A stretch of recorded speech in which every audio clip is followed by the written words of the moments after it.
भारत मुक्ती मोर्चा आणि बहुजन क्रांती मोर्चा यांच्यातर्फे आणि ईव्हीएम विरोधी सर्व आंदोलकांतर्फे रत्नागिरी कलेक्टर कार्यालयावर रॅली मोर्चा काढण्याचं नियोजन करण्यात आलेलं आहे।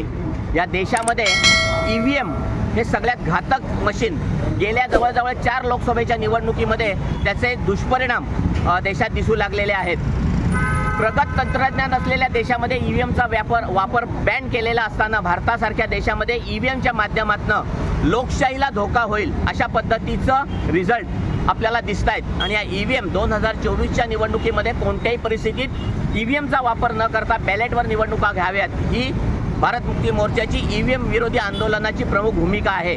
या भूमिकेला पाठिंबा देण्यासाठी गेले अनेक दिवस वेगवेगळ्या टप्प्यामध्ये जे निदर्शनं आंदोलनं केली जात होती त्यातल्या 3ऱ्या टप्प्याचं प्रमुख रॅलीचं नियोजन आज मारुती मंदिर ते रत्नागिरी जिल्हाधिकारी कार्यालयापर्यंत करण्यात आलेलं आहे।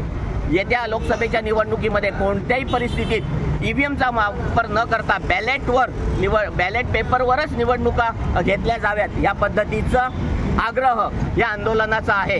आणि निश्चितपणे लोकशाही जिवंत ठेवायची असेल, संविधान जिवंत ठेवायचं असेल तर ईव्हीएमचा वापर कटाक्षाने टाळणं फार आवश्यक आहे।